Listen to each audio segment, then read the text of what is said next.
Hey, what is going on, good kind people? Lee Sanders here. You're checking out an all-new The RCWR show, covering the latest in all things wrestling, entertainment, and beyond since 2011. Here we are for Tuesday of February 22nd, 2022. We're talking about that good old NWA Power Fallout as finally just about 2 weeks after the fact, but you know what? It's all good, man. It is all good.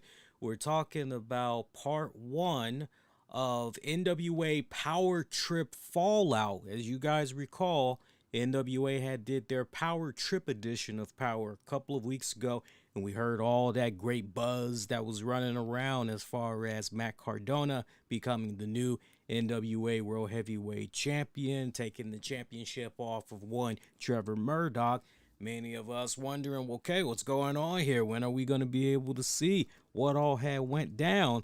And lo and behold, finally, we got a piece of part one of, I would like to believe, if it's not going to be a two-parter, maybe at most it might be a three-part episode of Power that they're going to be doing for the next couple of weeks. So we're definitely going to be here talking about that. We're also going to be talking about this past weekend's NWA USA. So gather one, gather all, and enjoy this time that we are here together. Definitely want to take the time out to welcome you guys once again, that not only you enjoy checking out the NWA Power coverage that I provide here on a weekly basis. I know there's a decent amount of you guys that tune in, you represent, and you always let your voices be heard throughout social media. Nothing I love more than seeing you guys basically come at me and say, hey man, love the NWA coverage, keep at it, man, love it, appreciate it. So that's definitely what we're going to continue to do here.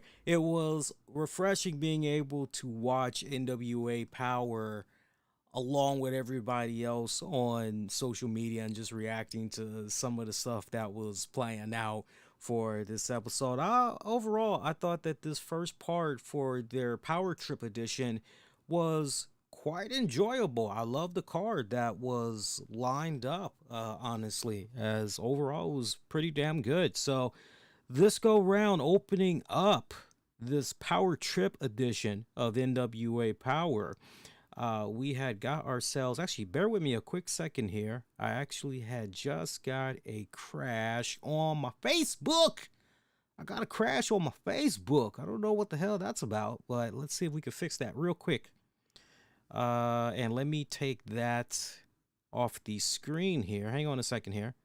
I'm seeing that you guys got a little thing here. No, we want to take that off. Why am I showing you guys Goldberg being stretched out? There we go. Oh, okay. Now we got it. Now we're good to go. Okay, I was wondering what was going on. I'm like, wait a minute. Why is this weird stuff popping up here? So yeah, NWA Power Trip this go round. I love the energy all throughout. I love how things pretty much had opened up with our man Jax Dane chatting it up there with Kyle Davis. Kyle, I see you with the beard, man. I see you growing out that beard. Looking good on you, brother. Looking good on you. Keep it up, man. Actually looks pretty good on you. He's chatting it up with Jax Dane, and he mentions the fact that, hey, you know, it's been a good minute here since we've seen you, but we'll get to that in just a hot little bit. But we know you're about to see some in-ring action here. So they pretty much just went right into that action. Jax Dane taking on young amateur wrestler Eric Jackson. And man, Eric Jackson, he got himself made in this match against my boy Jax Dane.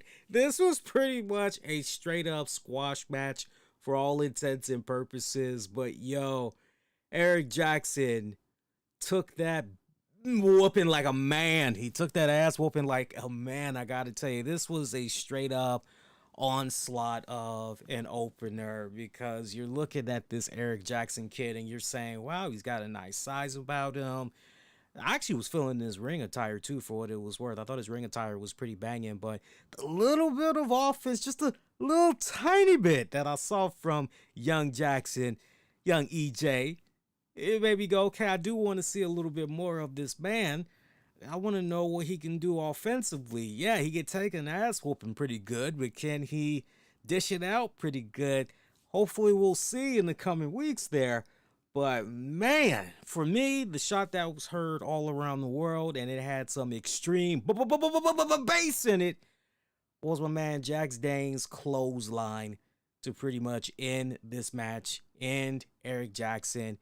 He put some extra condiments on that damn clothesline. The way he just bounced off the ropes and just pretty much wham. Telling you, man, Stan Hansen, JBL, they would be very freaking proud of that damn clothesline. I mean, it sounded like a gunshot went off. That's how vicious that was. For those of you that maybe don't have Fight TV and you're not able to see the first run of NWA Power on Tuesdays, y'all are just going to have to wait until this Tuesday, and you're going to not only see, you're going to hear what I'm talking about. It was, trust me when I say, it was like a gunshot went off, and you're just going, damn! It was that loud of a clothesline. Ooh, I loved it. I loved it for what it was worth. 1, 2, 3. That pretty much was it. Match was over and done with. Cal Davis getting back in the ring after the fact, bringing up the fact that, hey, Jax Dane, we haven't seen you in at least a month. And during that time, we know that you had a restraining order put out there against one Anthony Mayweather. And, you know, you got all of that that's going on. And, you know, hey, appreciate you, giving me this time to interview and all that. But, yeah, what's going on with you, basically, was Cal Davis' whole question and everything.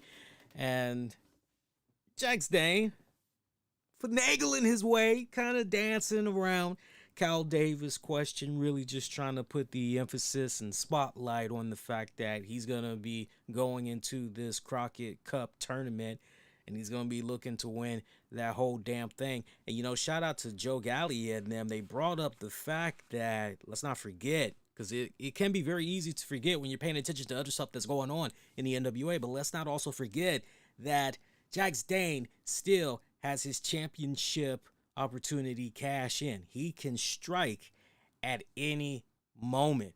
If he wants to, he could go to a particular NWA pay-per-view and he can double dip technically, depending on what's going on with him. So say, for instance, in regards to this Crockett Cup, let's say he doesn't win the Crockett Cup, but he knows that Nick Adonis is, I'm sorry, not Adonis, Nick Aldis. Nick Aldis is taking on the new NWA champion in Matt Cardona. And let's say, when it counts the most, if he wants to, he could pull the trigger right then and there. So he still has that golden ticket that he can cash in at any point in time. So a whole lot of shaking going on, a whole lot of development going on right there with our boy Jax Dane. But yo, that was a slugfest of an opener. Made a man put some hair on young EJ's chest, man, with that clothesline. That was vicious. That was vicious. Cold-hearted vicious. Next up, Chelsea Green, hot mess Chelsea Green taking on Kenzie Page. Yo, this was actually pretty good. I gotta say, on a side note, Kenzie Page, and I don't know if she makes her rounds, checking out what podcasts are saying about the NWA promotion, maybe what they're saying about her work and everything, but I tell you what, Kenzie Page, you doing all right, sister. I see you. I gotta give her flowers, man, because here is a young woman, still in her teens. She's 19. And, when we first saw her, those of us that maybe weren't familiar with her before NWA, but we're able to see her now on a semi-regular basis, we're looking at her, and I definitely was among the first to say, hey, I definitely see some promise in this young girl. Oh, yeah, it looks pretty good. Never did you ever hear me say anything about her size, any of that. And, we got, unfortunately, trolls out there that like to have their field day. Big bad keyboard warriors, as I always say. They always got to be talking a whole bunch of hot trash behind the keyboard. Don't do it in real life. But, Kenzie Page, definitely, I'm sure she would admit to it. Yeah, definitely. I've been a thick girl. I've been a, bit on the chunky side. But you see her here against Chelsea Green, and you're going, wait, that's Kenzie? What's Kenzie doing?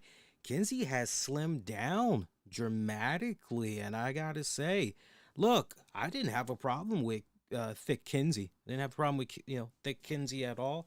Yeah, as you longtime listeners know, I got no problem with my women being thick. Okay, so but thick Kenzie, skinny Kenzie, Kenzie is just awesome all the way around. But it looks good on her, and I tell you what. I've always said to people, don't lose weight because you're trying to please other people. Lose weight because you're trying to do it for yourself. You're trying to feel good about yourself, and you're trying to put yourself in a position where you're having a much healthier lifestyle. You're taking some much needed pressure off of your knees and trying to make sure that as far as your cholesterol levels, blood pressure, and ultimately you don't have any complications down the road as far as diabetes and all that other type of crap. You're gonna lose the weight. Do it for yourself and good respected reasons, not for other people. So it looks good on her. The amount of weight that she lost so far, it looks good on her. And you know that she lost a decent amount of weight because if you were watching her during this match, she was pulling up her attire a couple of times there. So that lets me know that within reason, until I'm proven otherwise wrong, that lets me know within reason that the attire she was pushing in that match against Chelsea Green, that was her attire that we've been seeing her in for quite some time. So about time for her to get some new threads is the point that I'm making there. Got to get some better fitting threads. That's a good feeling to have though, man. Like, man, I got to keep pulling this up. That's a damn, ain't it? I know some of you guys can definitely relate. I can definitely relate. Chelsea Green, Kenzie Page. I love this match for what it was worth. Young Kenzie Page, she just continues to impress the hell out of me every single time she steps in that ring, no matter who the opponent is, even if it's in a losing effort. She is just going in there and hitting it out of the park. For someone that's 19 years old, and I appreciate the fact that we got the commentators saying, but she's been doing this since she was 14, or you could tell me whatever, or you could say she's been wrestling since she was 9, and it's like at what kindergarten school or what? All right, what elementary school, what special school are we talking about here, or a 9-year-old can go get some training as a wrestler? I must know this, seriously. I must know this. I must know their rates and all that. But no, you can tell me that all you want, but at the end of the day, I still just say, okay, this is a young kid. But this young kid in Kenzie Page is so goddamn poised, and she goes in there, and the way she wrestles, no pressure, no greenness, no sloppiness. Every time she's done what she needed to do in that ring, she's been smooth. She's been smooth. Whoever's been training her, whoever has a hand and pulling her to the side and working out, any kinks here and there, they've been doing a phenomenal job, and she has been very receptive to taking in that info. And this match against Chelsea Green is a prime example of the points that I've been making here so far. This was a damn good back and forth, and I gotta say, I was honestly expecting this match to be a squash match. I thought for sure that Chelsea Green was just pretty much like with the first match. I thought for sure we were going to be going into another squash match, but that's not even what happened at all. This was very competitive. And I love the fact that from the commentating standpoint, not only were we playing up on Kenzie Page and her background and how long she's been at it as a wrestler, but we also put some respect there on Chelsea Green and what all she's accomplished. And right, so I love that nice good balancing act that we had going on there. And closing moments of this matchup, we saw Chelsea Green, she was trying to go for the unprettier on young Kenzie, and Kenzie managed to get out of it and pretty much countered into a Kenzie cutter. Nice way of saying RKO or whatever you want to, but it's the Kenzie cutter. She actually connected with the Kenzie cutter, goes in for the cover. Chelsea Green kicks out. Match continues for a couple more seconds. Once again, Kenzie Page tries to look for a unprettier. Chelsea Green counters it, finally connects with that unprettier. 1, 2, 3. That's it. Chelsea Green picking up the dub right here. And I'm a stickler for detail.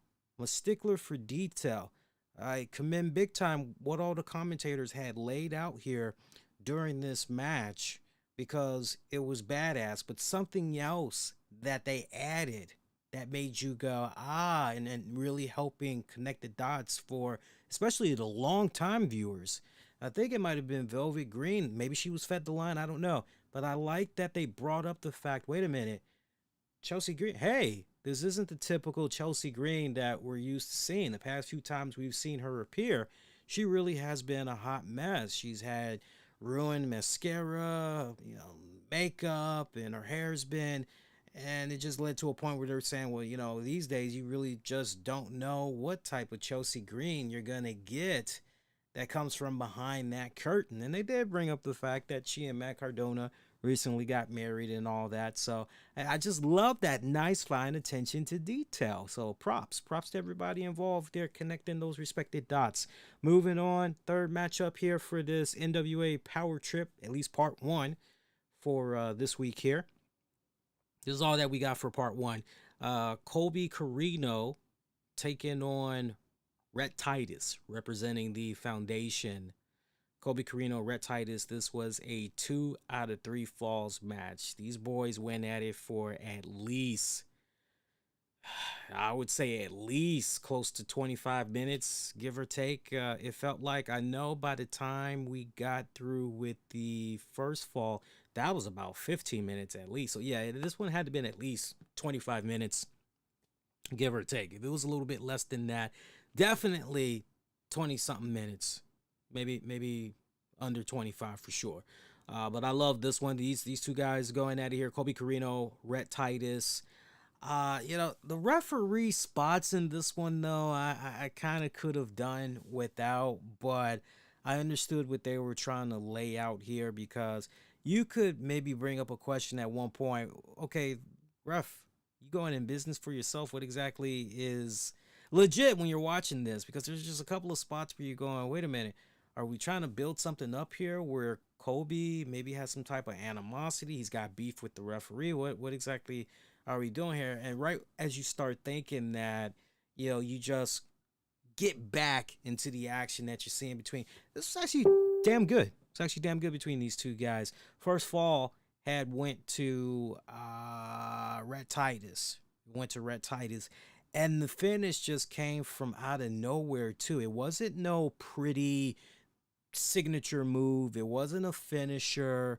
It wasn't anything flashy. It wasn't anything, oh my God, I got to see that again. What the hell was that? That is one unique badass move. It wasn't none of that.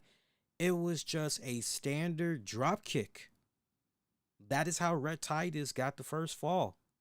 He did a drop kick on Colby Corino, went in for the cover, 1, 2, 3, and first fall goes to Rhett Titus. I love when we get finishes like this. I am just a old school wrestling fan that, not everything needs to be about, oh my God, a big old Batista bomb or power bomb or a Alabama slam, or I am down with, yo, drop kick, yo, clothesline.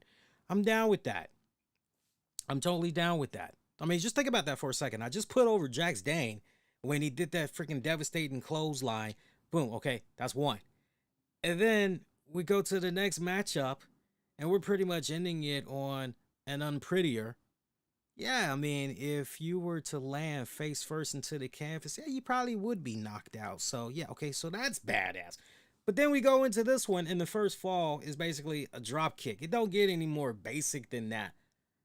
I was eating that up. I love that. I freaking love that, because it just came out of nowhere, and you're going, okay, so how are we going to follow this up now?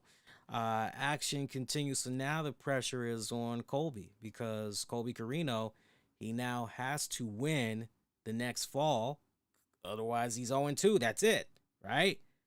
We've seen stranger things happen in our wrestling when it comes to these 2 out of 3 fall matches, but definitely now all the pressure is on Colby. And I remember at one point, as everything reset, we continued on with the action. I remember at one point, he grabbed a fistful of tights of Rhett Titus as he was looking for a roll-up. Referee had caught that, though, and told him, yo, nah, you got to get off the tights. You can't be grabbing onto the tights like that.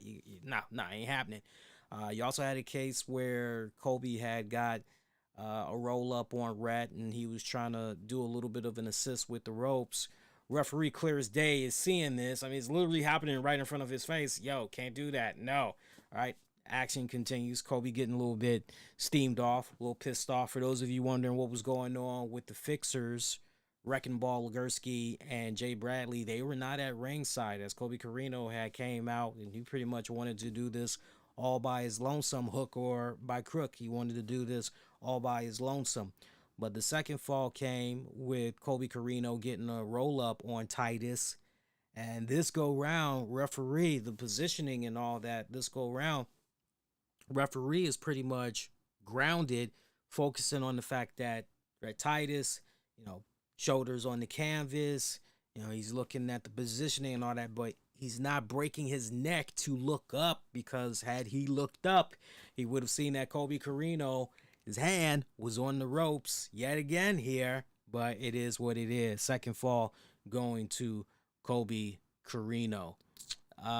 See, from there was a setup here for the third fall. Third fall, from what I remember, Colby Corino distracted the referee, did a low blow to Rhett Titus. In the process, referee didn't catch this, and then he just follows up with elbow strikes to the back of Titus' head, back of his neck head area, laid him out, and that was pretty much the third victory. That was the third pinfall, basically. So Colby Corino coming out of that with the W. Yeah, so technically you could say he won by crook. Hey, it is what it is. What are you gonna do? What are you gonna do? But the fans and their reactions to Rhett Titus, I loved hearing, because it just had me crack up. I loved hearing the fans chant to Rhett Titus, overrated. I just couldn't help but laugh at that and say, damn, you guys are vicious. You guys are freaking vicious. That's just, y'all cold, man. Cold. I love it. I ate that up, though. Hey, stick around, because we're going to go over the Crockett Cup brackets. We finally got the info reveal for those Crockett Cup brackets. So stick around for that. Meanwhile, you guys been enjoying yourself so far? Because if you have been, do me a huge favor, if you haven't done so already, especially if you made it up to this point, make sure you share this episode all throughout social media. Helps me out a great ton. And definitely make sure you smash that like button. If you do that, you really help supercharge content like this, make it be more discoverable for others to check out. You can also feel free to subscribe as well. That way you're letting me know you enjoy content like this, and it keeps me coming back, giving you guys even more. Do that, and thanks in advance. We got one more match to talk about in regards to NWA Power, and it was our main event match, at least for part one of NWA Power Trip. Kamille defending the Burke, the Women's Championship, against Taryn Terrell. I love the comedic aspects of this match from the moment that Taryn Terrell came out. And look, I love me some Taryn Terrell. Not only is she gorgeous, but she knows how to work a crowd. She knows how to get herself over, and you give her an opportunity, she can help get other people over as well. And we've seen that many times over the years. And I loved how she came out, and her whole attire, I mean, everything is just badass. It's just sexy. It's just, oh, you're a nice little princess. But then you get to her sippy cup. She's got a cup. She's got a straw in that bad boy. And you're just going, okay, you're feeling pretty damn good about yourself. So damn good. You're having yourself a nice little drink as you're making your way to the ring. I'm just already going, what's in the cup? What is in the cup? That's what I want to know. What is in the cup? Okay? You got a little bit of Henny mixed in with some tropical punch. You got a little bit of Bacardi with some Coca-Cola. What you got going on in that cuppy cup? That's what I want to know, right? And I'm glad I had that mindset, because little did I know that cup would be a major factor throughout this match. You got Kamille coming out there, and she is just all about business. And the way Kamille comes out there, she's almost acting as if man, this is a waste of my freaking time. Why am I doing this? The way she's acting, Kamille, her body language, it's almost as if she is looking past Taryn Terrell. That is literally how it's coming off here. And I just love how Taryn Terrell is just continuing to just work the crowd, just being all flashy and everything. When we finally, just when you think, okay, all right, now it's time to get down to business, Taryn decides, nah, you know what? I don't want to be introduced by anybody. For me, I need a special introduction. Who better to introduce me in this match than me? So Taryn Terrell starts introducing yourself, and you're just going, oh man, the ego. Oh, how it's so massive. You're eating it up though. You're loving this. Match finally begins, and you've got Taryn that decides again. I don't know if it's whatever's in that cup. Whatever's in that cup, brother need to know what's up, man, because she decides to come out of the gate saying to Kamille, let's do a test of strength. Let's do a test of strength. And you've got Kamille just looking at her almost as if, are you freaking serious? You seriously wanna, okay, your funeral, and just starts owning her off the break. Kamille was just having her way with Taryn Terrell early on here, but then it gets even funnier because every time Taryn Terrell is in a position where, okay, surely, you know, this is pretty much it. It was interesting because Kamille was really taking her time with Taryn Terrell. You kind of felt that Kamille could have ended this at any moment, but because she did not, because she let Taryn Terrell linger there, I won't say it was costing her, but it definitely put Kamille in a position where Taryn was able to capitalize on a couple of openings. For instance, we're talking about the cup. Again, what's in the cup, yo? At one point, Taryn's getting her ass handed to her, and she just goes, where's my cup? Where's my cup? And Kamille is just looking on baffled as Taryn Terrell goes over into the corner and she is taking a drink, a little straw and all, taking a drink of whatever is in that cup. And Kamille just is pretty much, get your ass over here, and just continues to lay in the hurting and all that. Great stuff right there. That was great stuff right there. You had another time where Taryn managed to get to the cup. She's having herself a little drinky drink. If you thought that there wasn't anything in there, well, you were wrong, because this go round, she held whatever she was drinking on in her mouth. And when Kamille was coming at her, she pretty much was in that corner there was Taryn Terrell, and she just spit that bad boy right in Kamille's face. Was on the offense for a little bit. You know, she was getting in a couple of little sweet spots here and there, but yeah, you know, look, I love the psychology of this when it was all said and done. I love the fact that they tried to stretch this out for all intents and purposes. I thought they laid it out very well, but you just honestly knew, just the way that the Taryn Terrell character has been booked so far in NWA, you just knew that the ending was inevitable and that Kamille was just gonna destroy the hell out of this girl. From the minute that we first found out that, oh, at Power Trip it's gonna be Kamille taking on Taryn Terrell. Okay, cool. Yeah, well, we know where this is gonna go. Still your NWA Women's Champion, Kamille. Looks like a beast. Looks like a beast. Looks like $1 million freaking dollars. That powerhouse, that brick house of a woman, Kamille. Man, I'm telling you, that is somebody, you know, that's probably the greatest travesty, I personally think, for those that aren't checking out the NWA product. There are just certain talents that you look at, and Kamille is at the very top of the list, and you just say honestly to yourself, yo, this is somebody I need to have my eyes on, because this is somebody I'm most likely going to be seeing. If they're not going to be tearing it up in AEW, I have a feeling I'm probably going to be seeing them at some point in the WWE. I need to pay very close attention to this person.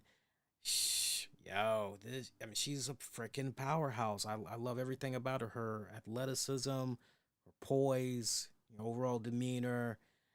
She walks it, she talks it, she backs it up. She's a fucking badass. Kamille has come a long way since I've been watching her in the NWA, man. A long way, especially just as a character. She's really come a long way. Because remember, wasn't that long ago, she was just always quiet, just a silent assassin. And now, she's talking, she's got some personality and everything. It's badass, man. It's freaking badass. But I tell you, any promotion, any of those major promotions that's able to actually get her on the dotted line there, they are going to be very, very fortunate in acquiring her services, man, because she's only 28 years old, right? And she's barely scratching the surface. I personally feel, I don't even think she's really reached her apex just yet. That's me personally. But that was NWA Power Trip, at least part one.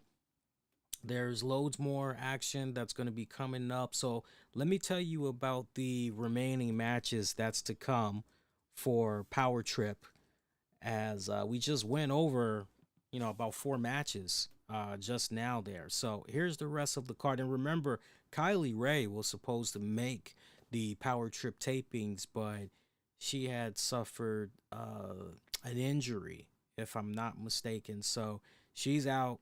Hopefully she'll be in for the next batch of tapings. But remember, they did about, over the course of 2 nights, they did about 10 matches. So what's coming up next, we've got Mike Knox taking on Pulp. We've got Idolmania Sports Management's Tyrus, Black G's, Jordan Clearwater, and Marche Rocket taking on Scion, Mims, the Ill Begottens, Alex Taylor, and Rush Freeman. Anthony Mayweather facing Chris Adonis. Nick Aldis versus Tom Latimer. We got Matt Cardona taking on Trevor Murdoch. So, there might be a part 2. I don't see this being a part 3. I would be shocked if they stretched this out for a total of 3 episodes. They should be able to wrap this up on next week's NWA Power. We'll see. Stranger things have happened, but we'll see. Because sometimes you can have a case where, no, we'll just do 3 matches, and then we'll fill it up by doing this other stuff here. So we'll see. We'll see what happens with that. By the way, in regards to that NWA Crockett Cup, let me get into that, and then we'll talk a little bit about NWA USA from this past weekend.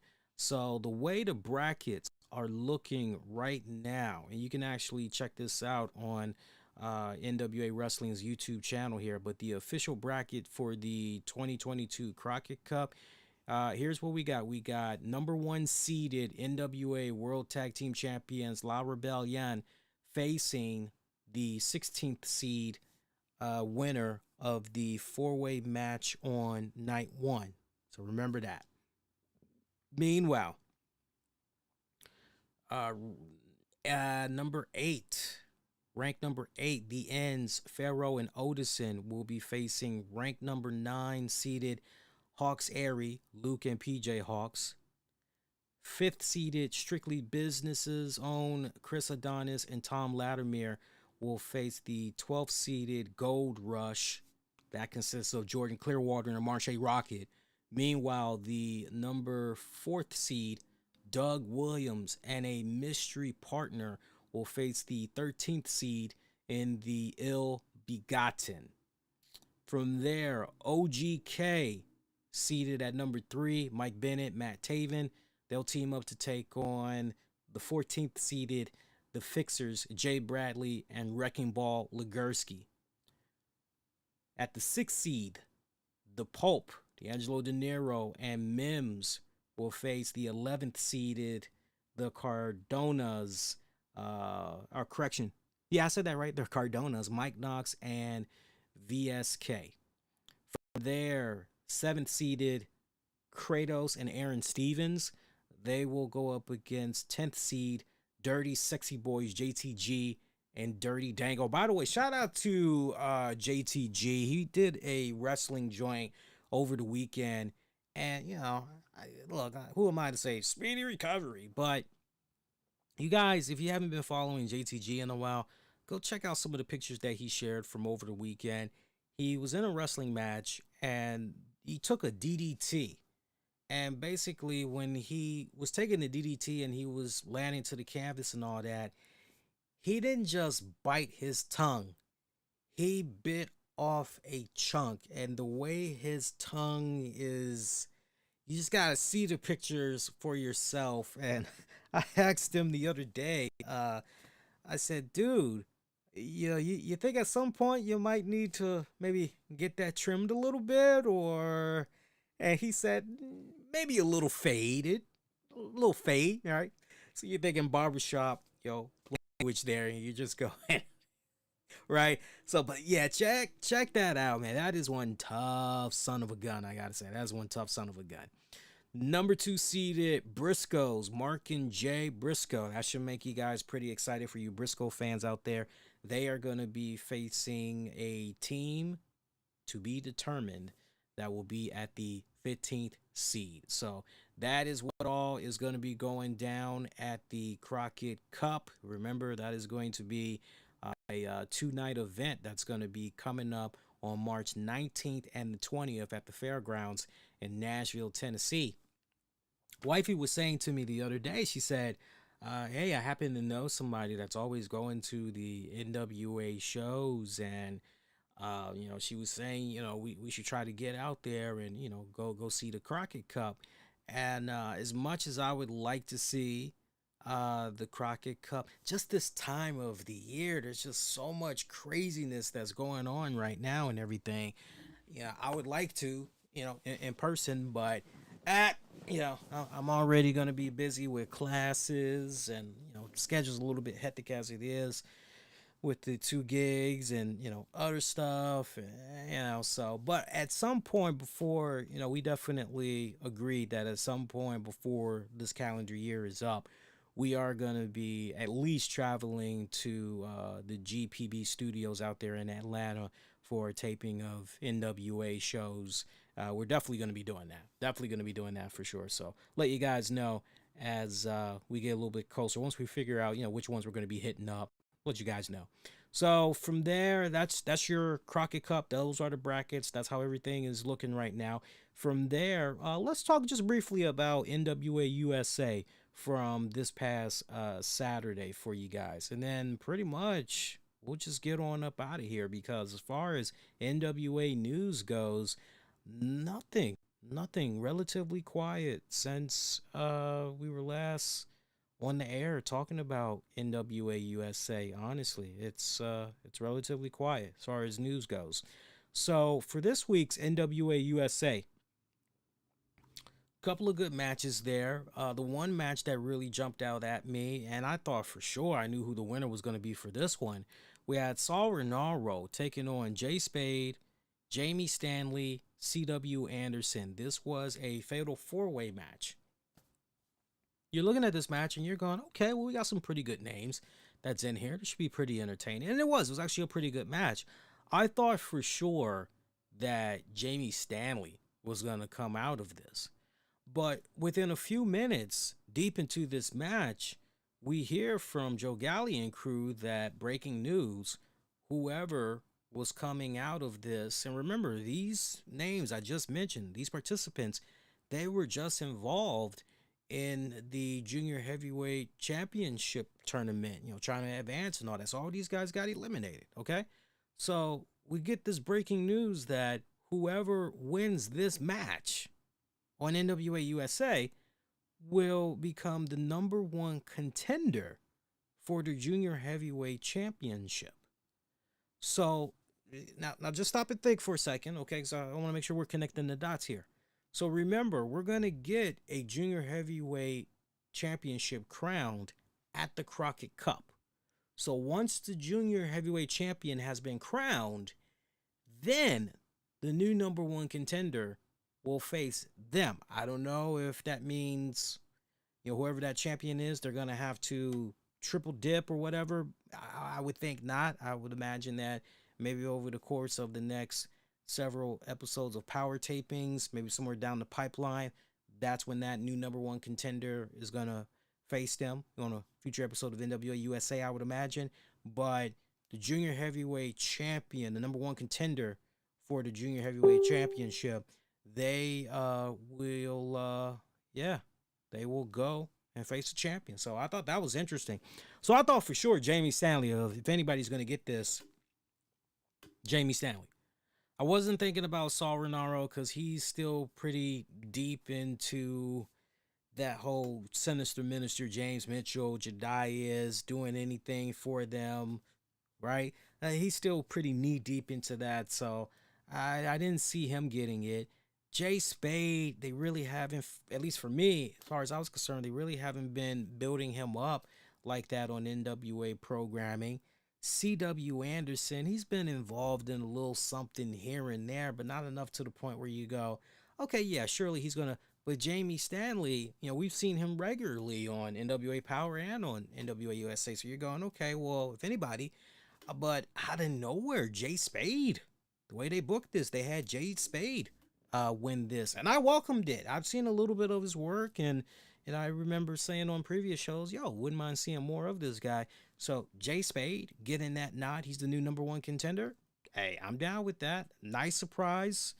I like this out of nowhere type of thinking right here. So good stuff right here. Meanwhile, the continuation of May Valentine and Natalia Markova, their little feud. So we got beautiful May Valentine, who shows up and she says, "Excuse me, Markova, I understand you wanted to be interviewed, pretty much during your photo shoot. So that's why I'm here. I'm doing my job. What's going on here? What do you have to say?" And Markova lays right into her. "Hey, I don't appreciate you, meddling your nose in my business. I don't appreciate that. And look, let's be honest here. You're jealous of me. You're jealous of the fact that I am a real model. I'm an accomplished model. And you, meanwhile, you're just a fake wannabe model." And May comes right at her and says, "Nah, that's not even the case at all. Part of my job that I do here in the NWA, I have to do a lot of research and always be well prepared. Obviously, you're not researched. You're not well prepared, because had you done your research, you would know that I am a best-selling author. You would also know that I actually am a model. And you would know that I pretty much was handpicked by one of the absolute best in the rock industry to come and work here for the NWA. So I check off all the respective boxes. You don't know what you're talking about." Next thing you know, we've got May and Markova. They're just tugging at each other's hair. And it just ends just like that. We just go into the NWA USA graphic, letting us know what our next match is. And we go into the Nick Aldis, Mickey James little, workout, feel great commercial or whatever. I was like, no, man, I need to go back to that. I need to see what was going on with that, because, Tim Storm, officials, what's going on there? So we got a nice little cliffhanger right there. I will say this, though. Thought it was rather, all things considered, thought it was rather clever. I don't know if you guys connected the dots, that we didn't get any appearance of May Valentine on this episode of NWA Power. So I can't help but wonder, as we get ready to go to the next episode of NWA USA, if it's going to be a case where, just really stop and think about this for a second.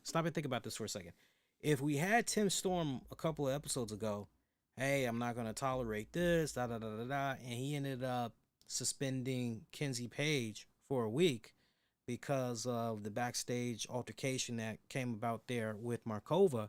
And Tim Storm laid it out. He said, "Look, we're going to handle our business in the ring. We're not going to be doing stuff outside the ring, backstage area. That's a big no-no. That's not how we're doing it." I can't help but wonder if Tim Storm is in storyline, if he's going to come at May Valentine and say, you're not a talent. You're not an in-ring talent. You can't be putting your hands no matter what unless you are provoked. You can't have that. I can't help but wonder. You just kind of feel that maybe some type of a disciplinary action is going to be taken on May. It's going to be more harder on May than it is on Markova, because it kind of seems as though within reason, it seems as though Tim Storm may be, trying to look the other way when it comes to May Valentine. You can make an argument, because you remember what had went down a couple weeks ago, and May brought up the question to Tim Storm when she had him on the spot. Okay, but you did this to Kenzie Page. Why didn't you suspend also Natalia Markova? And remember how he was. Well, you see, he's kind of one of those type of deals. So I'm very curious to see how that pans out and everything. But yeah, from there, I gotta double down real quick. I feel as though ultimately we're gonna be seeing May Valentine in some type of a match. I feel as though we're gonna get her in a match against Natalia Markova. I can see it. Whether or not maybe it culminates at the Crockett Cup, that remains to be seen. But I just feel that's the direction we're gonna be going in. So we'll see what happens with that. Meanwhile, Cal Davis is chatting it up with Kamille and Tom Latimer. Pretty much Cal Davis following up with Kamille from last week's NWA USA, saying, hey, you made your presence felt in that match between Kenzie Page and Natalia Markova. Why'd you do that there? What's going on? And Kamille basically said, yo, I can do whatever I want to do. I am the NWA World Women's Champion, so I can do whatever I want to do. Markova doesn't want any of this. Latimer jumped in there, pretty much defending his girl. Also bringing up the fact that it's stupid. Chris Adonis has to be in a match and possibly has to defend his NWA championship. He's got to defend his respected championship. He thought all of that, national championship, he thought all of that was just pretty much stupid there. And apparently we hear the rumblings that Marche Rocket may get a match against Chris Adonis, and that if Marche Rocket is able to beat Chris Adonis, then he would get a shot for the championship. You're going, whoa. And again, Chris Adonis championship we're talking about. So you hear all that's going on, and you're going, okay, sounds like the odds here are pretty much stacked. Tim Storm comes out and he says, look, let it be known that if Chris Adonis tries to wiggle his way out of his match against Fable Jake, which was coming up next, that he will use every means of his power as the NWA managing director for NWA USA, strictly. He'll do everything in his power to strip Chris Adonis of the championship. Raven comes out. He's not really feeling that. And Raven is the one that pretty much, hey, Marche Rocket beats Chris Adonis. And you got Tim Storm, he's pretty much reached the point. Finally, it took several weeks, but something that I've been saying all along on these shows, but he finally went there. You got Tim Storm saying, why are you here? Why are you, poking your nose in my business? Why do you continue to just needle and just barge your way into my respected business? You had an opportunity to hold on to this position, or correction, you had an opportunity to get this position. You had an opportunity to be interviewed for it. You had an opportunity to try to seal the deal and get this position. You didn't do it. It went to me instead. Any issues that you have, it's not with me. It's with the NWA committee. You need to be speaking with them. And at which at that point, Medusa comes out. Remember, we've been seeing Medusa on commentating past couple episodes of NWA Power in recent weeks. She comes out and, you're looking at this, you're going, where are we going here? And she's just, thank you. You got Cal Davis. Hey, it's Medusa. Welcome, Medusa. And she just keeps saying, thank you. And Cal Davis is saying, Okay, so yeah, why you here, and why are we continuing to thank you? So we find out Medusa has now been appointed the co-managing director for NWA USA, which has Tim Storm livid. He does not understand what the hell is going on here. Obviously, this is something that went over his head. He wasn't even included in the discussions of this, obviously. So now you got this that's going on. I can't help but now wonder, okay, where exactly are we going with this here? Because you guys let me know what you think, but it just felt that originally the direction we were going with this was, okay, well, maybe Raven is ultimately going to reveal that he is a co-managing director now for the NWA USA. He pretty much has been made a silent, you hear the term all the time, silent partner and all that. He's just pretty much been silent about it. He didn't want to overstep his boundaries, or Tim's boundaries rather. He didn't want to overstep them, but he's seen enough, and he's now acting. He's now engaging in his position, and you thought for sure that's maybe where we were going to be going with this. Because remember what I've always been saying on these NWA USA, thoughts and everything. I've said, why is he even being allowed in the building? He's able to continue to take these cheap shots verbally on Tim Storm and just burying the poor guy, and yet he continues to be allowed. And you're just thinking, well, if Tim Storm is that rattled, if Tim Storm is that freaking bothered, just make sure that security and all that doesn't let Raven into the building. What the hell? So now it kind of feels as though with Medusa in the picture, maybe maybe it will get to that point that I'm mentioning, but maybe Medusa is going to say, hey, Tim, I hear where you're coming from, but me and Raven, we go way back, we're buds, now, I'm not gonna grant that whole, I know how you feel, but as far as him being banned from here in NWA USA, no, we're not gonna do that. He's good. I've appointed him as a advisor, right? Are we maybe gonna go in that direction? But obviously we've got this whole power trip thing. You see what I did there? We got this power trip deal that's going on. It really feels like we got a trifecta, if you will, that's going on here. So from there, to be continued. But that was our cliffhanger right there. To be continued. From there, Fable Jake taking on Chris Adonis. Squash match. Nothing but a squash match right here. Chris Adonis going over. And then just when you thought NWA USA was over, we then get Black G's coming out with his man, Marche Rocket. Tim Storm coming out. You're going, what's up here? Chris Adonis didn't wiggle his way out of a match against Fable J, because remember the stipulation per Tim Storm a couple of segments ago. Tim Storm said, if Chris Adonis tries to finagle his way out of this match, he's going to use every means in his power as a managing director for NWA USA to strip Chris Adonis of his championship. Well, Chris Adonis went on out there, and even though it was a squash match, he did what he needed to do. And yet, how is he pretty much, Chris Adonis I'm speaking of, how is he rewarded for, okay, you came out there, you did what you needed to do. That's great. Kudos for you.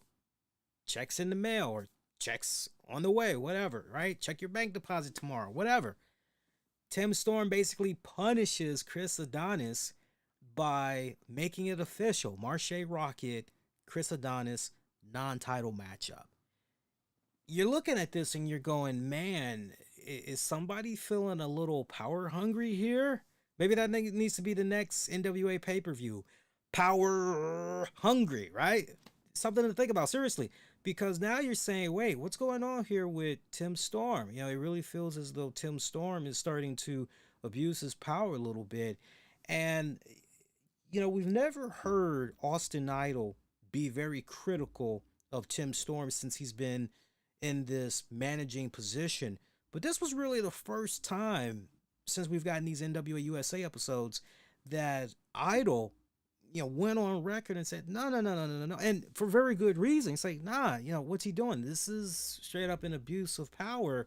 Like Adonis did what and keep in mind, Adonis, not even part of Idolmania whatsoever.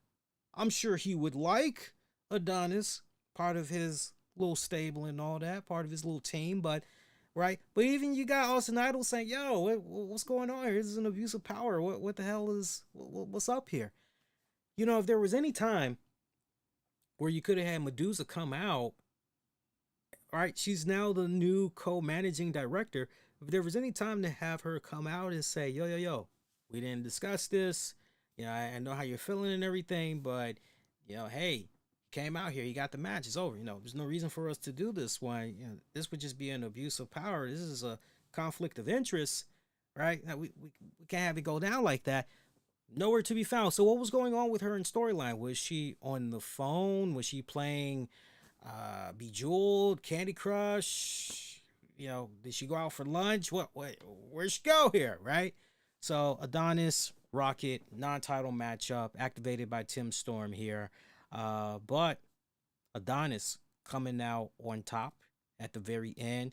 You just can't help but wonder in storyline, what are the ramifications gonna be here, if any, for Tim Storm, where it's obvious he let personal feelings get in the way here.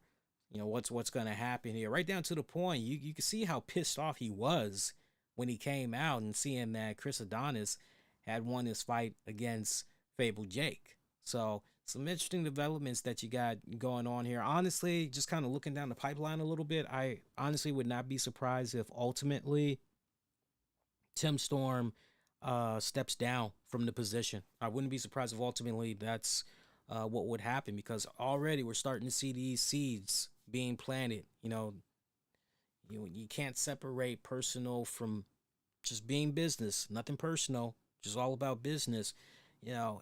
Yeah, when the lines begin to blur like that, that's when some serious problems can and will happen. And ultimately, I see some stuff going down here where they're going to have to pull Tim Storm.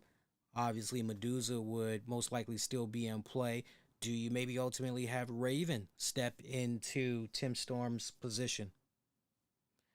Something to marinate on there. But yeah, that was NWA USA in a nutshell for this past weekend. So some pretty decent episodes for the most part, and some interesting developments there with the storylines and all that. So good stuff. So again, as far as NWA news goes, it's been relatively quiet. Nothing too much has transpired since last we were on the air with you guys. At this point, everything is it's all eyes on the Crockett Cup and everything. By the way, if you guys are gonna be in the Texas area WrestleMania weekend, WrestleCon, if I remember correctly, Kamille is actually supposed to be at WrestleCon. If y'all can bear with me, I'll actually go on the site real quick here, but I believe she's actually going to be there, and if I'm not mistaken, Titus is going to be there as well. I'm on the website as we speak, and remember, WrestleCon is going to be happening March 31st through April 2nd. So Velvet Sky is definitely going to be there, and her prices are very affordable. $25 for an autograph, $25 for a photo op, $40 for a combo. Save yourself a little bit of money there. Matt Cardona is going to be there all those days as well. His prices are not available just yet. Chelsea Green is going to be there as well. As far as her prices go, nothing yet. I know you guys are big fans of the Rock and Roll Express. We've seen them off and on in the NWA, and right now, these days, Ricky Morton is in there supporting his son Kerry. They will be there for a few of those days. They're doing a $60 combo. That's all they're offering, a $60 combo. So check out the website for more details. Nick Aldis will be there. Nick Aldis, very affordable, $30 photograph, $30 autograph, $50 combo. Let's see who else. I'm just quickly skimming this. Briscoe Brothers. I just told you guys they're going to be at the Crockett Cup and everything, the Crockett Cup pay-per-view in March. They will be there. Looks like they're only doing one session. It looks like $40 autograph, $40 autograph, $40 photograph, $75 for a combo. Who else we got here? NWA related. I'm looking here for you guys. See, blah blah. Nah. I'm getting towards the end. Dirty Dango. No pricing available, but he's going to be there all of the days. Natalia Markova will be there as well. No pricing information just yet, but she's going to be there for all of those respected days. Let's see. Jeff Jarrett. You know, Jeff Jarrett's going to be at the Crockett Cup. He'll be available on all of the sessions. No pricing available for him just yet. Kamille will be there. Check this out. $25 photo op. $25 autograph. $40 combo. So you Kamille fans, y'all might want to get on that one. Other than that, that is it. As far as NWA talents go, that's all who's going to be showing up there. I would imagine at this point, that's pretty much it. I would be surprised if even a few more names were to be added, just in general, not just NWA related, but just in general. I'd be surprised if a couple more names were going to be added, because we're so, at this point, we're kind of really close there. So, but if something's going to be going down, I would imagine the next 2 weeks tops, and then that's pretty much it. So, programming notes on that note. This show's in the books. Wednesday night, 10 p.m. Eastern. We'll be live after AEW Dynamite goes off the air. Tune in for that. We'll be covering Dynamite Fallout. We'll talk NXT Fallout. We'll talk some Impact. We'll talk some New Japan. We'll go a little bit all over the place, even non-wrestling related. If you guys got some questions you want to shoot, we'll have a nice little open forum in the chat room. Wrestling related, sports related, of course. We don't need to go into anything too freaking heavy. I don't need no creepy bastards going, you all about the abortion, or no, we ain't going in that direction. No, hell no. We ain't talking that. We ain't talking that. And then don't forget, Thursday, we got ourselves our own little premium live event, 9:45 p.m. Eastern. That'll be your next episode of WOW Women of Wrestling, our post show that we've been doing these past couple of weeks. This go around, we're going to be tackling WOW Women of Wrestling episode 25. So we got a couple more days of some really great content that's going to be coming your way all this week. If you haven't done so already, make sure you smash that like button. When you do that, you really help supercharge content such as this, so that it can reach a more broader audience, a more wider audience. And definitely leave me those comments. Let me know how you've been enjoying the NWA product so far, especially now that you guys are able to access it on YouTube. You don't have to worry about a paywall anymore and everything. Let me know how you guys been enjoying it. You can always get at me all throughout the social media, Twitter, Facebook, and Instagram. Use the keywords the RCWR show. And don't forget, we got episodes available for you guys wherever you get your podcast. Now, we just did a show earlier this afternoon. I have not had an opportunity to edit the audio yet and upload that to all the platforms so you guys can check it out. So I'm actually going to work on that right now. So for you podcast lovers out there, you audio lovers out there, you're going to get a 1-2 punch within the next hour. You're going to get this episode, and you're also going to get Tuesday's RCWR show, which initially we did the show Monday, but we were having tech issues. If you didn't check out Monday's show, just go back on the YouTube channel right now and look at the joint that we put out earlier today. I'll let you guys know exactly what all had happened and all right, so that's gonna do it. Appreciate you guys that check this out live. Definitely appreciate you guys that's going to be checking this out for on demand and on the downloads. For those of you that's going to be watching this on demand, leave me your comments. I have been doing a better job reading everybody's comments. It might take me a little hot minute to respond at worst case scenario, a day tops. If I'm not able to get to you guys promptly, as my notifications are usually on, but I do respond to any and all comments that I see coming my way. All right. So that's going to do it. Until next go round, wishing all of you all to be safe and most importantly, be kind to one another. Catch you guys next go round. Y'all take care. Peace, y'all.